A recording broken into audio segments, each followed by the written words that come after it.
বিসমিল্লাহির রহমানির রহিম। বন্ধুরা দেখতে পাচ্ছেন আজকে আমার বেগুনের ভুঁই থেকে বেগুন উঠালাম। খুব সুন্দর সতেজ বেগুন, একটাও পোকা বেগুন নেই, বিষ কীটনাশক একটাও দেওয়া নেই, মানে সারও দেওয়া নাই, একদম রিয়েল মানে প্রাকৃতিকভাবে তৈরি হয়েছে।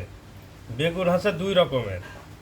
এই যে এটা হচ্ছে বেগুনি কালারের বেগুন, লম্বা বেগুন, আর এগুলো হচ্ছে গোল বেগুন। খুব সুন্দর বেগুন, নরম তুলতুলা। আর এই যে ঝাল, প্রচণ্ড ঝাল ধরেছে গাছে, ঝাল পেকে পেকে গিয়েছে, ঝাল উঠালাম, খুব বৈটনো ঝাল, খুব ধক, খুব সুন্দর। এই ঝাল গাছেও কোনো সার মাটি দেওয়া নেই।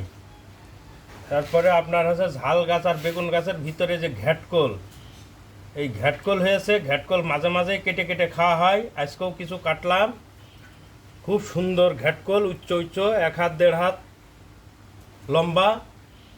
আর এই ঘ্যাটকলের খুব উপকার, গার ব্যথা বিষ সারে, আর খুব উপকার, ঔষধি উপকার পাওয়া যায় এই ঘ্যাটকলে। ঘ্যাটকল কাটা হইলো, আজকে ঘ্যাটকল ভাজি হবে এখনই। আর গাছের থেকে পেয়ারা পাড়লাম, পেয়ারা একটা সতেজ পেয়ারা, পেয়ারাও কোনো সার মাটি দেওয়া নেই।